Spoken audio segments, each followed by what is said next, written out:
الحمد لله وكفى وسلام على عباده الذين اصطفى أما بعد فقد قال تبارك وتعالى أعوذ بالله من الشيطان الرجيم بسم الله الرحمن الرحيم الذين آمنوا وتطمئن قلوبهم بذكر الله ألا بذكر الله تطمئن القلوب صدق الله آمنت بالله আলহামদুলিল্লাহ আল্লাহ পাকের শুকর আল্লাহ তাআলা আসরের নামাজ জামাতের সাথে আদায় করার তৌফিক দান করেছেন সেজন্য আল্লাহ পাকের শুকর আদায় করি আলহামদুলিল্লাহ। কেউ যদি আসরের নামাজ পড়তে না পারে ছুটে যায় তাহলে তার কত বড় ক্ষতি হয়। ফাকান্নামা উতিরা আহলুহু ওয়া মালুহু, একজন মানুষের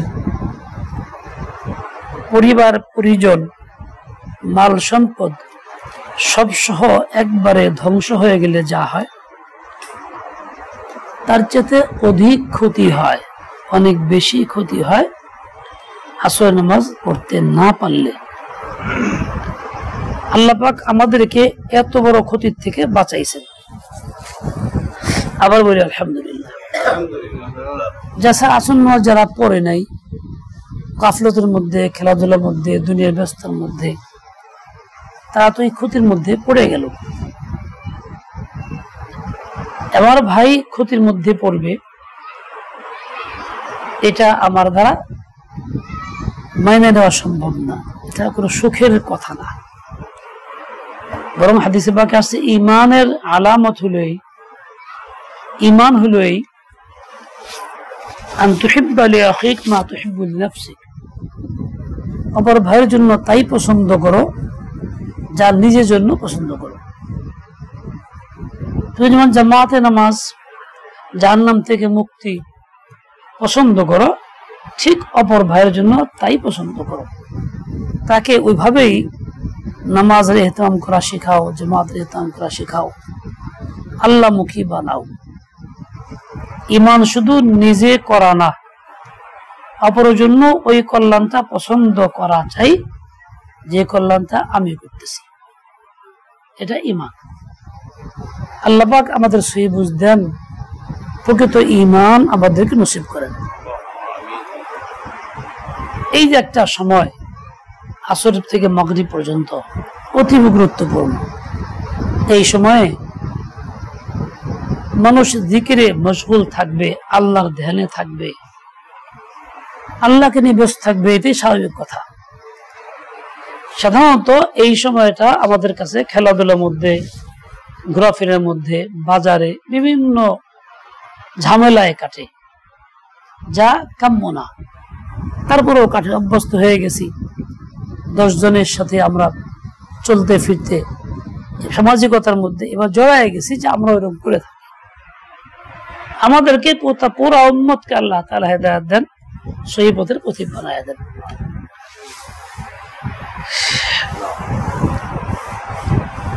আমরা সকলেই শান্তি কামনা করি, এটা আমাদের সবার মনের চিন্তা। এমনকি শান্তির জন্যই যত সব দুনিয়ার আসবাব, উপায় প্রয়োজন, টাকা পয়সা, বাড়ি ঘর, যত উপকরণ, বিল্ডিং, তার মধ্যে আবার বিভিন্ন রকম কার্পেটিং, আবার তার মধ্যে ডেকোরেশন, উন্নত মানের ফ্যান, লাইটে যথেষ্ট না, এসি, নিত্য নতুন আধুনিক উপকরণ যা আছে সবগুলি কি জন্য? একটু আরাম এবং শান্তির জন্য। কিন্তু আরাম এবং শান্তি আসলে এইসব আসবাবের মধ্যে না, এগুলি আসলে আল্লাহ পাকের ফয়সালা, রহমতের মধ্যে। শান্তির জায়গা হলো অন্তর। অন্তর যদি নাফরমানি মুক্ত হয় তাহলে সেই অন্তরে শান্তি আসে। আর অন্তর যদি নাফরমানি মুক্ত না হয়, আসবাব উপকরণ হাজার লক্ষ গুণ বাড়াইলেও অন্তরে শান্তি আসে না। এমনকি দেহের আরামও মিলে না। একজনে এসির মধ্যে শুয়াও ছটফট করে ঘুমাইতে পারে না, দেহের আরাম নাই। আরেকজন শ্রমিক কাজকর্ম কইরা রোদের মধ্যে বাইরে ঘুমায় রয়েছে, আরামসে ঘুমাইতেছে। টেরি পায় না। কাজেই দেহের আরামটাও উপকরণ উপর নির্ভর করে না, কিন্তু আমরা মনে করি উপকরণের দ্বারাই আরাম হবে। এই জন্য হালাল নাই, হারাম নাই, বাজবিচার নাই, বাড়ি গাড়ি টাকা পয়সা এটা সেটা আধুনিক জিনিসপত্র খালি করার চিন্তা, খালি মার্কেটিং। এজন্যই তো যে কোনো পদস্থ ব্যক্তি হয় সে খালি চিন্তা করে আল্লাহর ভয় না থাকলে এই টাকা মারে ওই টাকা মারে, এত জমি কিনে এত বেলদি করে 5টা 10টা বাড়ি করে, দেশ বিদেশে বাড়ি করে, টাকা পয়সা বস্তাকে বস্তা কামায় নিয়ে যায়। এই যে বিদায়ী সরকারের অনেক আমলাদের তথ্য বের হয়ে আসতেছে কত রকম। গতকাল দেখলাম 2 কোটি টাকা পাইছে ছেলেরা গাড়ি চেক করে, পরে সেটা সামরিক বাহিনীর কাছে হস্তান্তর করছে। সংসদ ভবনে ব্যাগ পেয়েছে একটা 60 লাখ টাকা ছাত্র দিয়ে দিছে। এইসব টাকা পয়সা এমনি টাকা পয়সা হাত পাও তো আর নাই, যাতে একা চলাফেরা করে না, কোনো ব্যক্তির নিয়ন্ত্রণের অধীনে ছিল, বেকার দেখে ফালাতে চলে গেছে, হয়তো পন্থা নাই। আবার ওই যে বিভিন্ন ব্যক্তির নাম আসতেছে, নিয়মিত আসতেছে, যারা অনেকে পলায় গেছে, অনেকে আছে। প্রধানমন্ত্রী নিজেই বক্তব্য, আমার পিওনই 400 কোটি টাকার মালিক, এত টাকা কেমনি হলে পিওনদের বাদ করে দিচ্ছি, তার বক্তব্য আছে বিগত প্রধানমন্ত্রী। এটা পিওন যদি 400 কোটি টাকার মালিক হয় তাহলে এটা কি করা সম্ভব? তাহলে এটা হালাল উপায়ে তো পিওনের বেতন আর এত টাকা হয় না, নিশ্চয় কোনো আছে বৈধ কিছু। ওই লোকটা কেন করছে? বড় কিছু হবে, দুনিয়াতে বড় শান্তি তালাশ করছে, বড় উপকরণ তালাশ করছে, বেনজিরের কথা আসতেছে, কেন তালাশ করছে এগুলি কেন? কিন্তু বাস্তব হলো শান্তির মধ্যে মোটেই। যারা যত বেশি হারাম দিয়ে কাজকর্ম করছে, দিলকে নাফরমানির মধ্যে ডুবাইছে, তারা একজনও শান্তির মধ্যে নেই। কেউ দেশ ছেড়া পলাইছে, কেউ আত্মগোপনে আছে, কেউ কোথাও আছে, উপায় নেই। শান্তি যদি থাকতো তাহলে আর আরামে থাকতে পারতো, প্রকাশ্যে আরামসে ঘুরতে কাটতো আমার মতন, গরিব মানুষের মতন। ঘুম খাওয়া তো বন্ধ। তাহলে এই সব কিছুর মধ্যে শান্তি বাস্তবে নাই। একটাই পথ, যদি এই দিলে নাফরমানি না থাকে, আল্লাহর ভয় থাকে, বান্দা যদি আল্লাহকে রাজি করে চলে, আল্লাহকে খুশি করে চলে, নবীর তরিকায় চলে, তাইলে শান্তি। উপকরণ থাক বা নাই থাক। ওমর ফারুকের মতো মানুষ 10 বছর খিলাফত করছেন, 10 বছরের মধ্যে উনি পৃথিবীর 3 ভাগের 1 ভাগে জয় করে ফেলছেন। যখন অত্যাধুনিক আসবাব ছিল না, বিমান ছিল না, জাহাজ ছিল না, পায়ে হাঁটা চলতে হইতো, অস্ত্রপাতি এরকম ছিল না, এই সব দেশ জয় করছেন। আবার সবগুলির মধ্যে খেলাফত শাসন ব্যবস্থা এমন করছেন, সব জনগণ আরামে ঘুমাইছে, আরামে খাইছে, ভয় ভীতি ছিল না, দরজা বন্ধ করে লাগে নাই, খুলে খুলে ঘুমাইছে, চিন্তাই হয় নাই, চুরি হয় নাই, ডাকাতি হয় নাই। একজন মহিলা 200-500 কিলোমিটার রাস্তা একাই চলে গেছে, কেউ জিজ্ঞাসা করে না, তাকায় ওরে তার দিকে। এটা হয়েছে খেলাফত ব্যবস্থার মাধ্যমে। যখন মানুষের দিল নাফরমানি মুক্ত হয়েছে, খেলাফত ব্যবস্থা কায়েম হয়েছে, তো সকলের মধ্যে শান্তি প্রতিষ্ঠিত হয়েছে, সবাই সুখে বসবাস করছে।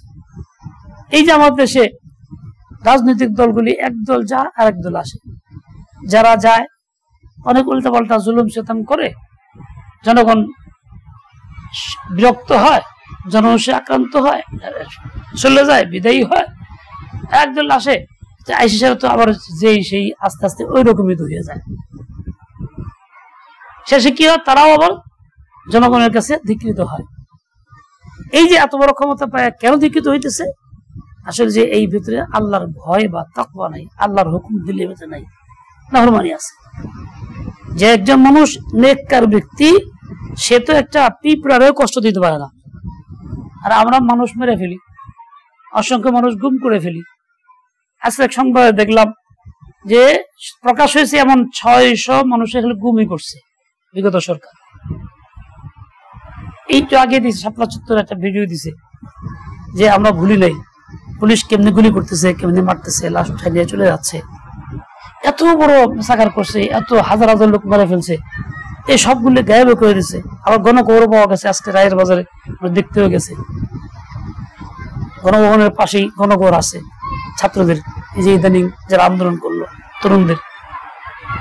এসব কেন হয়েছে? আল্লাহর ভয় ভিতরে নাই, দিল নাফরমানিতে লিপ্ত।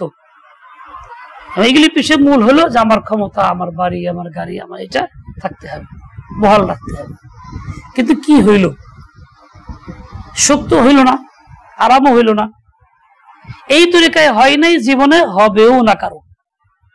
যে কেউ হোক, আমি আপনি করলেও হবে না, অন্যরা করলেও হবে না। সকলের জন্য একটাই পথ, যে ঈমান আমল যদি সহি থাকে, দিলে নাফরমানি না থাকে, দিল আল্লাহ মুখে থাকে, আল্লাহ ভয়ে থাকে, তাহলে সে নিজেও শান্তিতে থাকবে, অপরকেও শান্তিতে রাখবে। হযরতে আবাউল আকসাব রহমতুল্লাহ আলাইহি একটা বদনা দিয়ে ওযু করতে বসেন এক জায়গায়, পানি হাতে নিয়ে ছেড়ে দিয়ে আবার চলে গেল আরেক জায়গায়, ওখান দিয়ে গেছে আরেক জায়গায়, 3 জায়গা বদলায় চতুর্থ জায়গায় ওযু করলেন। যে ওযু এরকম করলেন কে? পানি হাতে নিয়েছি, এখন দেখি নিচ দিয়া পিঁপড়া লাইন ধরে যেতেছে। পিঁপড়া তো লাইন ধরে চলে, আমি পানি ফেলে দিলে লাইন বিচ্ছিন্ন হয়ে যাবে, ছড়ায় যাবে, তো ওদের কষ্ট হবে। তো আরেক জায়গায় বদলা ওখানে গেছি, হেন ওদি পিঁপড়া লাইন, 3 জায়গা বদলাইলাম, চতুর্থ জায়গা দিয়ে পিঁপড়া নাই, সেখানে উজু করলাম। তো একটা মানুষ পিঁপড়ার লাইন ভঙ্গ হবে, ছত্র ভঙ্গ হবে, এই কষ্টটা দিতে চায় না। যে এমন লোক কি মানুষের কষ্ট দিবে? পরিবারে ছেলেরে, মেয়েরে, পুরুষেরে সে কি মানুষের অযথা মারবে, হক মেরে খাবে? কোনোদিন তা কল্পনাও করা যায়? এই যে বৃত্তি তৈরি হয়েছে, দিল তৈরি হয়েছে, তখনই তার দ্বারা সম্ভব হয়েছে মানুষ দূরের কথা আদনা মাখলুকের কষ্ট দেয় না। এরকম যদি আমরা হইতে পারি, তাহলে আমাদের দ্বারাও এরকম সুশাসন আসবে, তাহলে আমরাও সমাজে শান্তি শৃঙ্খলা ফিরে আনতে পারবো। এই যে এক সরকার কত যত হইলো, বিদায়ী হইলো, দেশ থেকে ত্যাগ করে চলে গেল, না সবাই স্বস্তির নিঃশ্বাস ফেলতেছে, জুলুম থেকে বাঁচছে, কত তথ্য বেরিয়ে আসতেছে, যা মুখ বুকে বলতে পারে বলতে। পুলিশের বক্তব্য দিচ্ছে, আজকাল তোমার পুলিশের বক্তব্য দিচ্ছে, কেমনে কি করছে, কেমনে মারাইছে, সব বক্তব্য দিতেছে। কে চাকরি ছাড়লো, কে ভয়, কে কিনলো, সব খোলাখুলি বলতেছে। একটা চাপা ক্ষোভের মধ্যে সবাই ছিল, পারে নাই কইতে। এখন সব কিছু বেরিয়ে আসতেছে। এখন যারা বর্তমানে আসবে, তারাও যদি ওইরকমই হয়ে যায়, তো যেই সেই ফল তো একই রকম হবে। এই জন্য আমাদের সকলের চেষ্টা হবে, আমরা যারা বর্তমানে আছি, এক সমাজের মধ্যে মিলেমিশে থাকবো, শান্তি রক্ষা করব, কেউ কারো কষ্ট দেব না, কারো দ্বারা কারো কষ্টের কারণ না হয়। সে আমার ধর্মের হোক, ভিন্ন ধর্মের হোক, ভিন্ন মতের হোক, যে আমি কারো কষ্টের কারণ না হয়ে যাই, কারো কষ্ট না দেই। যেমন অপর ভাইয়ের জানমালের ইজ্জত রক্ষা করা আমার দায়িত্ব, ঠিক দেশের সম্পদ রক্ষা করা আমার দায়িত্ব। আমাদের কাজ হবে এগুলি চর্চা করা, আলোচনা করা, পরস্পরে মিলেমিশে থাকা, শান্তিপূর্ণ সহাবস্থান করা এবং এমন আদর্শ গ্রহণ করা যে আদর্শের সমাজের মধ্যে ছড়ায় পড়লে সকলের সুখ শান্তি হয়। একটা টাকা রাস্তায় পড়ে রয়েছে, আবার ইমাম থেকে ওই যে আমার নাম নিব না, এবার বললো না আমার নামই নিব না, আমার নামই নিব না, কেউ নিবে না, করে থাকবে, যাত্রা সেই হয়তো ঘুরে এসে পাবে।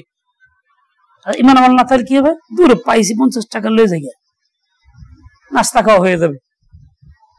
কোন এক লোক মারা গেছে, নিজে বলতেছিল খুব অভাবে ছিলাম, কষ্ট, খুব কষ্টের কথা বয়ান করে চোখে মেনে পড়তেছিল। আমার নিজের সরাসরি ঘটনা এটা। শীতের দিন, খাবার কিছু নাই, মানিকগঞ্জ দিয়ে রওনা হয়েছি। এখন খুব ভরে যেতেছি, কত মানুষ আসতে হেঁটে গেছে, কুয়াশা, কাদা কাদা। 50 টাকা একটা লাল মুটপুর রয়েছে, মানুষের পাড়ায় হয়ে গেছে। আমি দেখলাম, দেখে উঠাইলাম, ইস কত যে খুশি হইলাম, 50 টাকা পাইয়া, আমার খাবার নাই, চোখে পানি ছেড়ে দিলাম।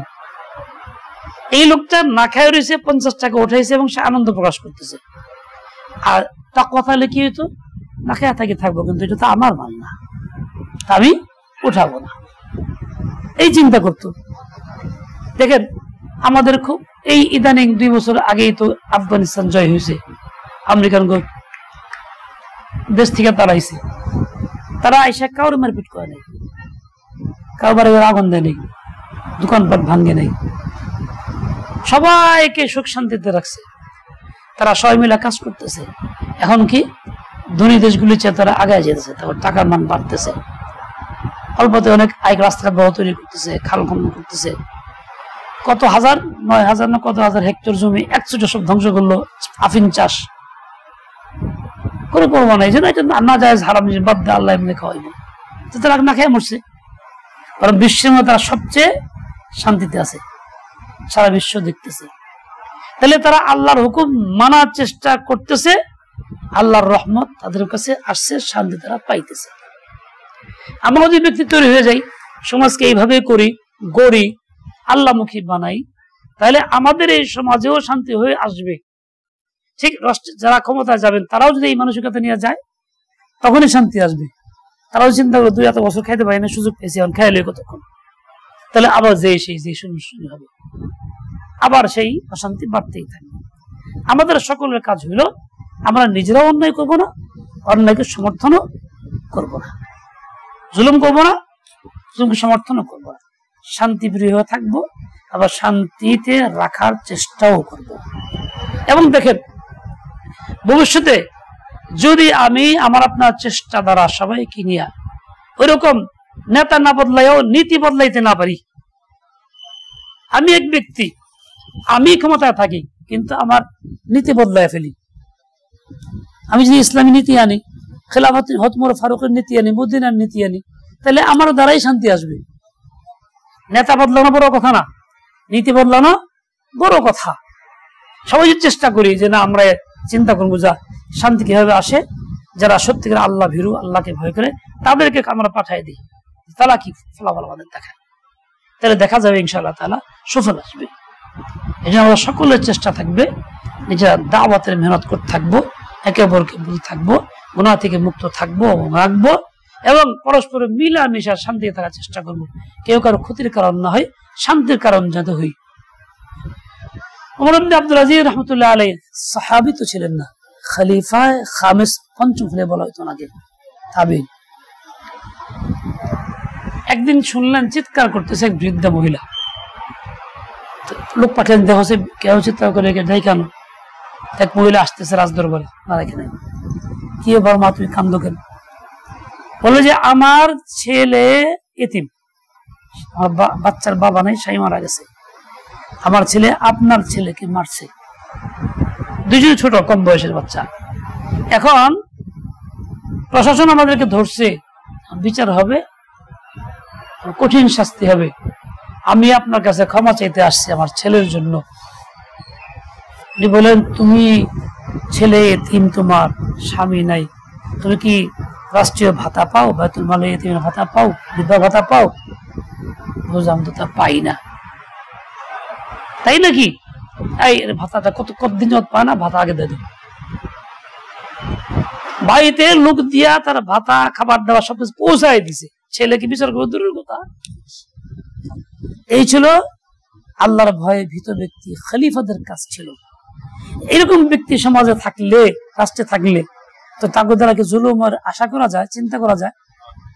কিন্তু আমরা ভুলে থাকি, ইসলাম ছেড়ে দিয়েছি, নবীর তরিকা ছেড়ে দিয়েছি, সুন্নত ছেড়ে দিয়েছি, যার জন্য অশান্তি আর দূর করতে পারতেছি না। অশান্তি দূর করা স্লোগান দেই, স্লোগানে অশান্তি দূর হয় না, দূর হবে ঈমান আমলের দ্বারা। এটা সকলের সময় চেষ্টা হবে যে আমরা নিজেরা আল্লাহ ভীরু হব, আল্লাহ ভীরুদেরকে ওইদিকে পাঠাবো। আল্লাহ পাক আমাদের সবাইকে সহি বুঝ দিয়ে দেন, আমলের তৌফিক দিয়ে দেন। ওয়া সাল্লাল্লাহু তাআলা আলা নবিয়িল